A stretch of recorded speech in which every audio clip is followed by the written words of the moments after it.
The NEP 2020 was undoubtedly one of the biggest breakthroughs in Indian education and pedagogy. And yet there was an intense debate about not only its importance and function, but also its implementation and its implications. To discuss how the NEP 2020 is a method to achieve education policy reforms, we would like to call upon Mr. Kulbhushan Sharma. An entrepreneur and the leader of the NISA, the largest association of private schools worldwide, Mr. Kulbhushan has been instrumental in driving change by the education landscape by continuously working towards getting liberal reforms in education in India. Thank you. सभी को मेरा green NISA नमस्कार। Education policy का बहुत जगह पर स्वागत हो रहा है। नीसा ने भी बहुत स्वागत किया, सभी एजुकेटर्स ने बहुत स्वागत किया। 1986 के बाद न्यू एजुकेशन पॉलिसी हमें मिली और शिक्षा ही एक ऐसा माध्यम है जो देश की दिशा दशा, परिवार की दिशा दशा, समाज की दिशा दशा सभी में परिवर्तन ला सकता है। और शिक्षा नीति में बहुत सारे परिवर्तन की ज़रूरत थी। जैसे यहाँ पर भी बहुत सारे पैनलिस्ट ने और एक्सपर्ट्स ने कहा कि हम रोड लर्निंग जो है हिंदुस्तान में बहुत हो रही थी और इससे बाहर निकलने की बहुत ज़रूरत थी। और बच्चों की हॉलिस्टिक डेवलपमेंट की बात इसमें की गई कि बच्चों की ओवरऑल डेवलपमेंट की ज़रूरत है, उनकी वेलबींग पर भी ध्यान देना चाहिए। हैप्पीनेस कैरिकुलम की भी बात आई, बहुत सारी चीज़ें, जैसे भी कोडिंग की भी बात आई कि बच्चों के अंदर कोडिंग भी, उस पर भी एक्सपर्ट होना चाहिए। बहुत सारी चीज़ें जो है जो शिक्षा के लिए बहुत ज़रूरी थी और इस शिक्षा नीति पे उस पर ध्यान भी रखा गया कि ये सभी गुण जो है वो बच्चों के अंदर जाने चाहिए। लेकिन मैं एक बहुत बड़ी चीज़ पर आपका ध्यान लाना चाहूँगा। नीसा इसको बहुत मंचों से उठा भी रहा है कि हम जो ये बातें कर रहे हैं कि एक बच्चे के अंदर हॉलिस्टिक जो है परिवर्तन लाना है, ओवरऑल डेवलपमेंट करनी है, स्पोर्ट्स में भी उसको जो है एक्सपर्ट करना है, हर चीज़ पे एक्सपर्ट करना है। उसके लिए लैब्स भी गवर्नमेंट ने, जो अटल लैब भी, हज़ारों लैब्स इसमें आ गई, आर्टिफिशियल जो है इंटेलिजेंस की लैब्स भी आ गई, रोबोटिक्स की लैब भी आ गई। लेकिन मैं एक क्वेश्चन आप सबसे पूछना चाहूँगा कि जिस बच्चे की हम बात कर रहे हैं कि जिसके अंदर हमने इतना बड़ा परिवर्तन लाना है, इतनी बड़ी शिक्षा नीति जो आदरणीय मोदी जी ने बहुत मेहनत से, बहुत सारे एक्सपर्ट्स ने उनका उसमें विजन है, बहुत सारे एक्सपर्ट्स ने मिलकर बनाई, तो उसके लिए मधोक साहब भी यहाँ बैठे हैं, बहुत बड़े एजुकेशनिस्ट हैं, ब्यूरोक्रेट भी हैं। मधोक साहब, बच्चा सबसे पहले +2 तक स्कूल में तो रहना चाहिए ना। बच्चा जब +2 तक स्कूल में रहेगा तभी तो ये परिवर्तन आप उसमें ला के देंगे ना। ये एक बहुत बड़ा चिंता का विषय है हम सभी शिक्षाविदों के। शिक्षक के ऊपर बहुत बड़ा भार और जिम्मेदारी होती है। हम जिस युगों की बात कर रहे हैं, रामराज की बात करते हैं, तक्षशिला नालंदा की बात करते हैं, शिक्षक जो है उसकी सलाह पर उस समय राजा जो है देश को चलाया करता था, विवाद को भी उसकी सलाह से चलाया करता था। आज बहुत अच्छी शिक्षा नीति आई, लेकिन मैंने कहा कि बच्चा है कहाँ? आप सही बताइए, क्या 10th 11th 12th में आपके पास बच्चा है जिसकी आप डेवलपमेंट की बात कर रहे हैं? उसको कोडिंग सिखा देंगे, उसका वेलबींग जो है उसका सुधार देंगे, उसको हैप्पीनेस कैरिकुलम से हैप्पी बना देंगे, उसको रोड लर्निंग से छुट्टी करवा देंगे कि रोड लर्निंग होगी।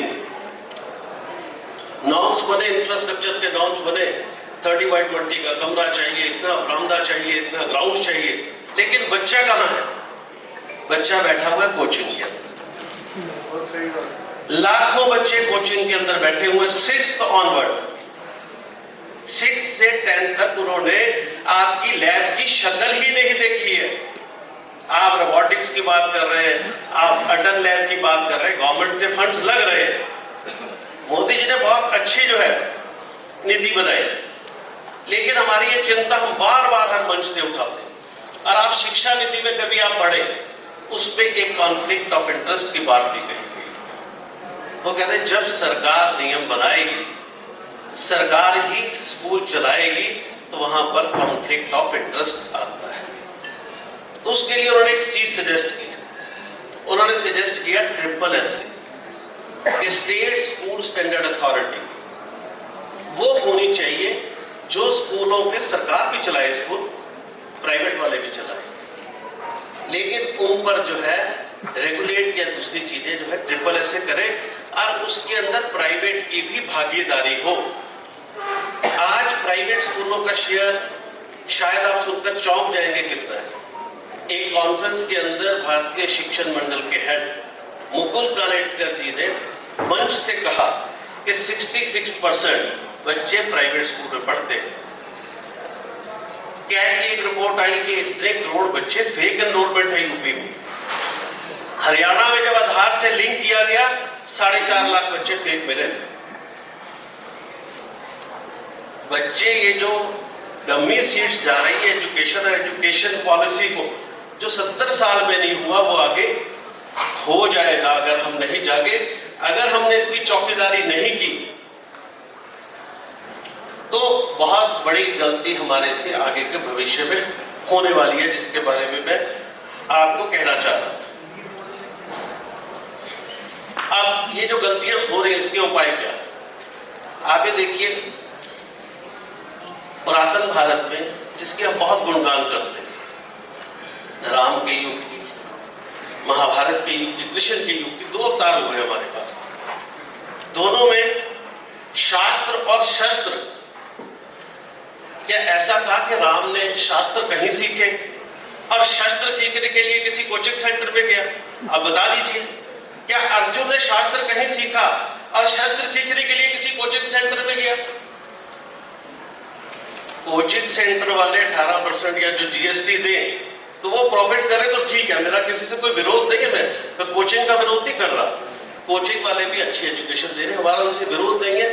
बात यहाँ पर है कि जो बच्चे की होलिस्टिक डेवलपमेंट की बात की जा रही है वो होगी कैसे जब वो स्कूल में होगा नहीं। तो उसका मैं 2 चीजें बोलकर अपनी बात खत्म करता हूँ, क्योंकि समय की भी बात होता है। बहुत समय से रवि जी ने इस प्रोग्राम का संचालन किया, मैं बहुत धन्यवाद करूंगा कि मुझे एज ए स्पीकर भी बुलाया, क्योंकि मेरी बात कुछ ऐसी तरह की होती है कि कुछ को अच्छी लगती है और कुछ बोलने में डरते हैं, कुछ सुनने में भी डरते हैं। तो हिम्मत वाला काम, तो इसका रास्ता है कोचिंग भी हो लेकिन आफ्टर स्कूलिंग हो, और जो स्कूल्स के मार्क्स है उसको वेटेज दिया जाए। कोचिंग को 20% दे दीजिए। इससे एक और गैप खड़ा हो रहा है सर, अपनी ये बात जरूर सुनने वाली बात है।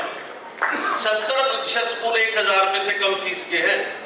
इस देश में 95% से ऊपर स्कूल जो 3000 साढ़े 3000 रुपए की फीस के मिडिल क्लास के बच्चों के कोचिंग की वजह से एक और खाई खड़ी हो रही है। कैसे वो मोदी जी का निपुण भारत बनेगा, कैसे वो सक्षम भारत बनेगा, जब तक एक बच्चे की होलिस्टिक डेवलपमेंट इस एजुकेशन पॉलिसी के तहत नहीं होगी। वो तब तक नहीं होगी जब तक +2 तक बच्चा उस स्कूल में हाजिर नहीं होगा, उसकी उपस्थिति सुनिश्चित नहीं होगी।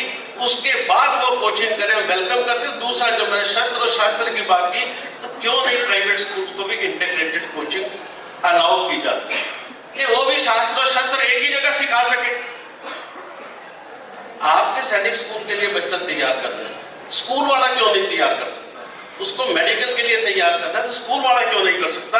आप स्कूल्स को अलाउ कीजिए, तभी आपकी एजुकेशन पॉलिसी जो है कामयाब होगी। जो मैंने दूसरा सोल्यूशन बताया कि वेटेज कोचिंग रहे, आफ्टर स्कूलिंग रहे, और उसकी वेटेज जो है वो 20-30% से ऊपर की नहीं होनी चाहिए। बाकी +2 के मार्क्स को तवज्जो दो, तभी ये एजुकेशन पॉलिसी और मोदी जी का निपुण और सक्षम भारत बन पाएगा। जय हिंद, जय भारत।